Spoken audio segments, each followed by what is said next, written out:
Hello and welcome. इससे पहले वाले लेक्चर में मैंने आपको climate of India and crops of India पे बता दिया कि कैसे क्वेश्चंस एग्जाम में आ सकते हैं। वो वीडियो शायद 20 मिनट से भी कम का वीडियो था। आप ऐसा नहीं समझना कि हमने इतना ही बताया हुआ है हमारे पेड बैचेस में। मैं आपको बताऊं, जो ये क्लाइमेट एंड क्रॉप्स वाला टॉपिक है ना, इसको मैंने 20 मिनट से भी कम आपको बता दिया, थोड़े से मेन क्वेश्चंस। पेड लेक्चर मेरे हिसाब से 12-13 लेक्चर्स इस पे लग गए, वो भी 40-40 50-50 मिनट्स के। तो याद रखना, काफी डिटेल से मैंने ये पढ़ाया हुआ है, लेकिन यहां पे मैं आपको सिर्फ गेस दे रहा हूं। यहां पे मैं सिर्फ आपको बता रहा हूं कि कैसे क्वेश्चंस जेके एसएसबी पूछ सकता है एग्जाम में। पुराने पेपर देख के, पिछली एक्सपीरियंस से थोड़ा सा मैं बता रहा हूं कि कैसे क्वेश्चंस आ सकते हैं, ठीक है। और मैं हमेशा हर वीडियो में बोलता हूं, भाई ये मैं आपको गेस दे रहा हूं, इसकी गारंटी नहीं ले रहा, मैं सिर्फ गेस दे रहा हूं, ठीक है। तो जो मैंने आपको पिछले लेक्चर में क्वेश्चन शायद बताए, 20 25 30 क्वेश्चन बताए, उन्हीं में क्वेश्चन आने के चांसेस है। अगर 1 2 3 क्वेश्चन आते हैं तो उन्हीं के बीच में ज्यादा चांसेस हैं आने के। अब ये खत्म ही नहीं हो रहा है। हाँ, यहां तक हमने देखा था पिछले लेक्चर में। अब इस लेक्चर में हम पढ़ेंगे climate and crops of Jammu and Kashmir. पढ़ेंगे नहीं, पढ़ेंगे तो 5-8 लेक्चर लगेंगे। मैं आपको बता रहा हूं, सिर्फ मैं आपको बोलूंगा क्वेश्चन कहां से कैसे आ सकते हैं। क्वेश्चन आ सकता है, जम्मू एंड कश्मीर जो है वो कौन से 2 लैटिट्यूड्स के दरमियान है? इक्वेटर नहीं, ट्रॉपिक ऑफ कैप्रिकॉर्न और, अरे भाई ये ट्रॉपिक ऑफ कैप्रिकॉर्न कहां से हुआ? ट्रॉपिक ऑफ कैंसर और आर्टिक सर्कल, ठीक है। याद रखना, ट्रॉपिक ऑफ कैंसर और आर्टिक सर्कल के दरमियान है लैटिट्यूड। इन 2 लैटिट्यूड्स के दरमियान है जेएंडके। सवाल आ सकता है सवाल आ सकता है कि आप बताइए कौन से जोन में लोकेशन है जेएंडके की। तो आपको बताना है सब ट्रॉपिकल जोन या टेम्परेट जोन। ट्रॉपिकल जोन या टॉरेट जोन नहीं है, पोलर जोन, फ्रिजिड जोन भी नहीं है, और वो भी याद रखना नॉर्थ साइड वाला सब ट्रॉपिकल जोन और टेम्परेट जोन। ये सवाल नहीं आ सकता कंटिन्यूलिटी कितनी है, विंड्स। एक सवाल आ सकता है इधर से, हाँ देखो कंटिन्यूलिटी याद रखना ज्यादा है जेएंडके की, दूर है ओशन से। एक सवाल आ सकता है, आप बताइए जम्मू एंड कश्मीर में मूनसूनल टाइप ऑफ क्लाइमेट है या वेस्टर्न डिस्टर्बेंसेस से डिटरमाइन होता है जेएंडके का क्लाइमेट? याद रखना आंसर में आपको अगर ये सवाल था कि ज्यादा किससे होता है, आपको लिखना है वेस्टर्न डिस्टर्बेंसेस। देखो मूनसून है जेएंडके में, लेकिन कश्मीर में तो बिल्कुल नहीं आता। जम्मू में वो थोड़ा सा साउदर्न साइड पे आता है, वो मैं आपको आगे बता दूंगा। मूनसूनल टाइप ऑफ क्लाइमेट से कोई असर ज्यादा जेएंडके पे नहीं है, लेकिन वेस्टर्न डिस्टर्बेंसेस से काफी क्लाइमेटिक कंडीशंस चेंज हो जाती हैं जेएंडके में। वेस्टर्न डिस्टर्बेंसेस मतलब वेस्ट से डिस्टर्बेंसेस आती है, विंड आती है, जेट स्ट्रीम आती है। कौन सी जेट स्ट्रीम? सब ट्रॉपिकल वेस्टर्ली जेट स्ट्रीम। ये भूल जाओ, ये जो लाइन नीचे लिखी है भूलना चाहते तो भूल जाओ। सवाल यहां से बहुत इंपॉर्टेंट आ सकता है, क्योंकि पहले जम्मू पढ़ेंगे, फिर कश्मीर पढ़ेंगे, फिर लद्दाख पढ़ेंगे थोड़ा सा। देखो भाई सवाल आ सकता है, आप बताइए जम्मू में जो ये 2 रीजन्स हैं, एक है प्लेन वाला रीजन, दूसरा है माउंटेन वाला रीजन। साउथ में है प्लेन वाला रीजन, नॉर्थ में है माउंटेन वाला रीजन। इन दोनों को कौन सेपरेट करता है? कौन से हिल्स सेपरेट करते हैं? याद रखना शिवालिक्स। ये अगर जेएंडके है, ये शिवालिक जम्मू एरिया को सेपरेट करता है नॉर्थ में माउंटेनियस, साउथ में प्लेन रीजन। सवाल अगर आए इस प्लेन रीजन में कैसा टाइप ऑफ क्लाइमेट है, आपको लिखना है पंजाब टाइप ऑफ क्लाइमेट। सवाल अगर आए माउंटेनियस रीजन ऑफ जम्मू में किस टाइप का क्लाइमेट है, आपको लिखना है कश्मीर टाइप क्लाइमेट। नॉर्थ में कश्मीर, साउथ में पंजाब टाइप क्लाइमेट। सवाल ऐसे भी बन सकता है कि रात को विंड एक आती है, यहां पे दादू उसको बोलते हैं। अच्छा, hot dry winds summer morning में एक विंड चलती है, उसको बोलते हैं लू। ये चीजें आपको याद रखनी है, ठीक है। अच्छा चलो, माउंटेनियस रीजन, प्लेन रीजन ये छोड़ो, यहां से नहीं आ सकते। एटस्ट्रा कौन कौन सा डिस्ट्रिक्ट पड़ता है इनमें? ना ना ना ना ना ना ना ना ना ना हिमाद्री, अभी रुको। सवाल यहां से आ सकता है, बिल्कुल यहां से 100% आ सकता है। जम्मू में, कश्मीर में नहीं, लद्दाख की बात नहीं कर रहा हूं, अलग अलग हर जगह है, डिफरेंसेस है। जम्मू में आप बताइए हॉटेस्ट मंथ जून। जम्मू में आप बताइए wettest month, wettest month, wettest month जुलाई। जम्मू में आप बताइए कौन सा महीना है जब कम या बहुत कम या बिल्कुल भी रेन नहीं पड़ती? नवंबर। ये सवाल याद रखना आपको। सवाल लग रहा है कौन सा कोल्डेस्ट मंथ है? जम्मू की बात कर रहा हूं, जनवरी। कश्मीर और लद्दाख की बात नहीं कर रहा। ये छोड़ो, ये हाईवे को छोड़ो, मानसून आता है जाता है, छोड़ो इस बात को थोड़ा सा। सेकंड हाफ ऑफ सितंबर में रिट्रीट होता है और जून में आ रहा है मानसून। चलो थोड़ा सा याद रखना चाहते हो तो याद रखो, लेकिन इंपॉर्टेंट सवाल मैं बताता हूं आपको। कश्मीर की बात करें, सवाल ये बहुत इंपॉर्टेंट आ सकता है कि कश्मीर में आप बताइए जो स्नोफॉल या रेनफॉल या प्रेसिपिटेशन बोलो हो रहा है, उसमें आप बताइए कश्मीर में क्या वो मानसून से होता है विंटर में कि वेस्टर्न डिस्टर्बेंसेस से? वेस्टर्न डिस्टर्बेंसेस से। कौन से वेस्टर्न डिस्टर्बेंसेस से? याद रखना है आपको, कौन से जेट स्ट्रीम से? सब ट्रॉपिकल वेस्टर्ली जेट स्ट्रीम से। सवाल लग रहा है कश्मीर को क्या बोलते हैं? पैराडाइज ऑफ एशिया भी और Switzerland of paradise on earth और स्विट्जरलैंड ऑफ एशिया। अच्छा, ये सवाल आ सकता है कि कश्मीर में एंटर हो सकते हैं कोल्ड साइबेरियन विंड्स, उनको कौन रोक रहा है कश्मीर में आने से? ग्रेट हिमालयाज। ये आपको याद रखना है। अच्छा, मानसून विंड्स कश्मीर में आती नहीं, एंटर नहीं होती, कौन रोकता है उनको? पीर पंजाल रेंज।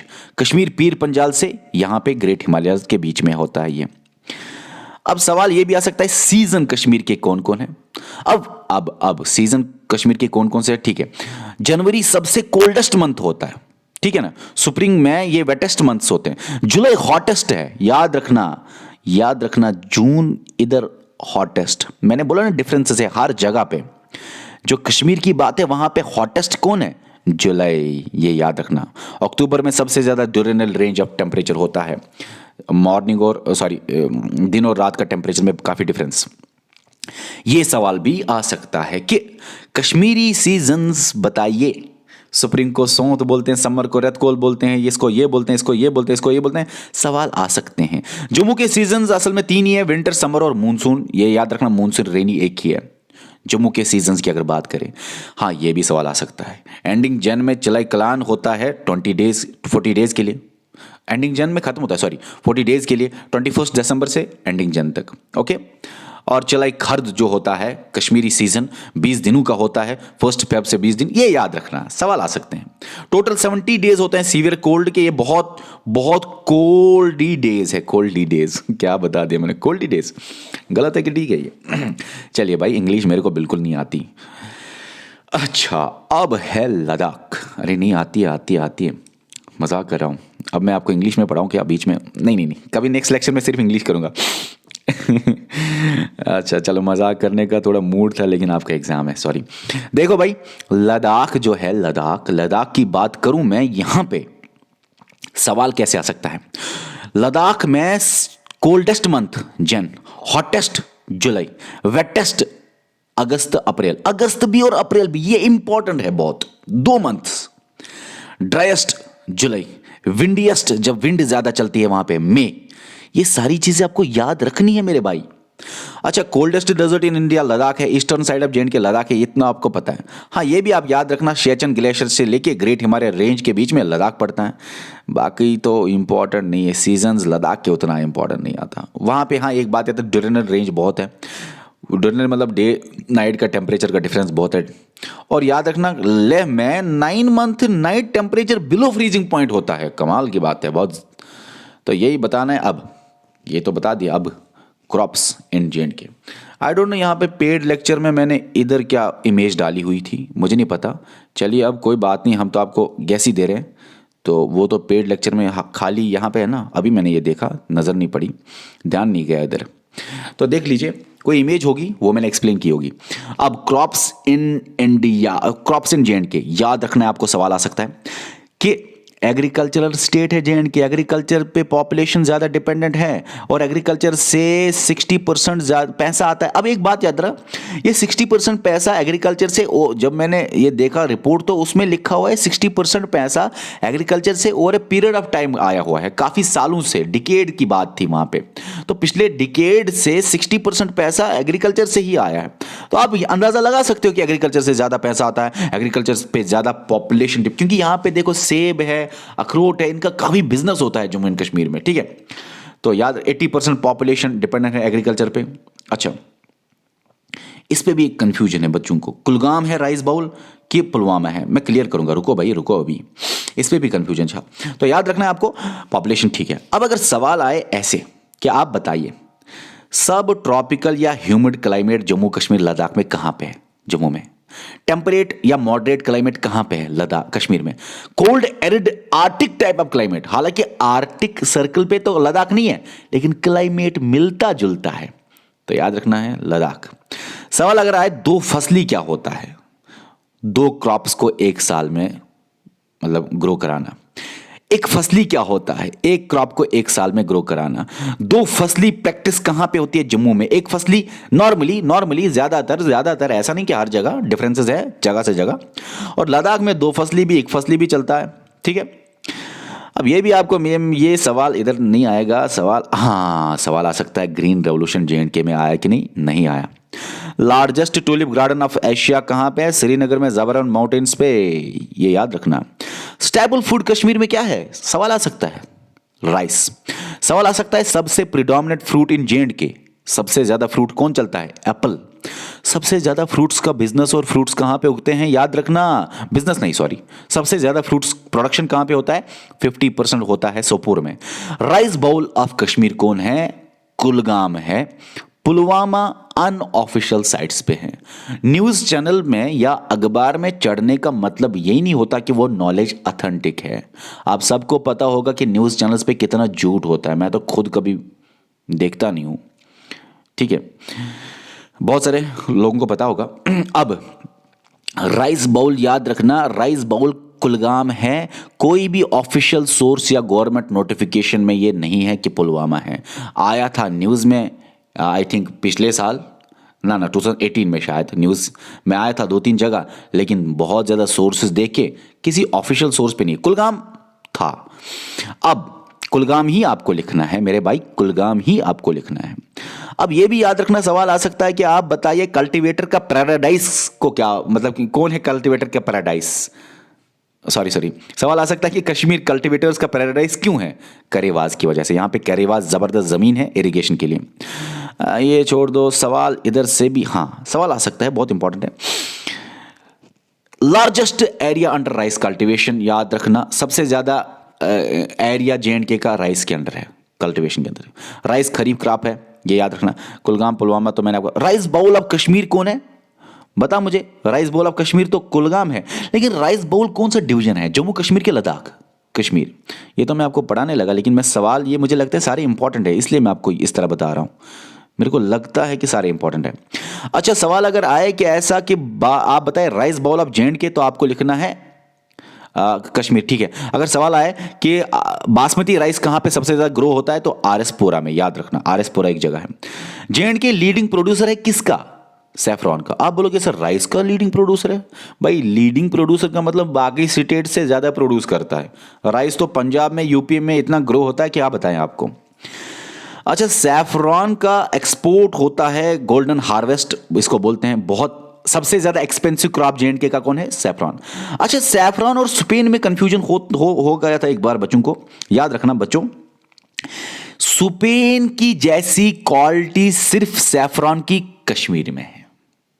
ये नहीं है कि स्पेन एक्सपोर्ट कर, स्पेन का एक्सपोर्ट ठीक है, स्पेन की जैसी क्वालिटी कश्मीर के मिलती है, इसीलिए स्पेन में उस सैफरान को बोलते हैं वहां पे कश्मीरी सैफरान भी, याद रखना, ठीक है।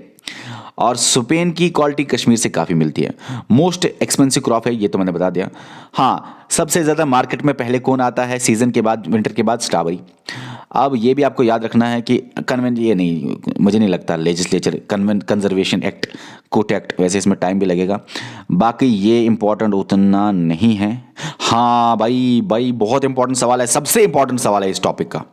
आप बताइए व्हीट बाउल ऑफ लद्दाख कौन है? याद रखना सूरा वैली, ठीक है। अच्छा, व्हीट जो है वो रबी क्रॉप भी है, खरीफ क्रॉप भी है। जेएंडके में रबी क्रॉप है लद्दाख, ये जम्मू के लिए, और ठीक है खरीफ क्रॉप है लद्दाख के लिए।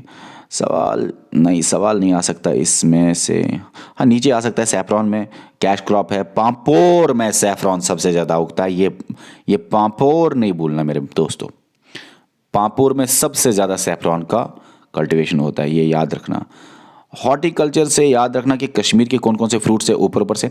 एक बात बहुत इंपॉर्टेंट है, याद रखना, जिस तरह एप्पल सबसे इंपॉर्टेंट फ्रूट है कश्मीर के लिए, इसी तरह लद्दाख के लिए एप्रिकॉट सबसे इंपॉर्टेंट है। लद्दाख को वहां पे बोलते हैं मिरेकल फ्रूट भी, सॉरी, लद्दाख में एप्रिकॉट को बोलते हैं मिराकल फ्रूट भी। ये एप्पल जैसे कश्मीर वैसे ही जम्मू में क्या क्या होता है, थोड़ा सा नज़र ज़्यादा इंपॉर्टेंट नहीं है, ज़्यादा इंपॉर्टेंट नहीं है, थोड़ा सा इंपॉर्टेंट, ना ना ना ना ना ना ना ना ना ना ना ना, बस हो गया। बस आप टेंशन ना ले, ये मुझे नहीं पता बीच में क्या था, सॉरी इसके लिए, मुझे अभी इस पे ध्यान हुआ, इस पे ध्यान नहीं आया पीडीएफ देखने से पहले। चलिए डियर स्टूडेंट्स, ये था climate and crops of J and के। बाय।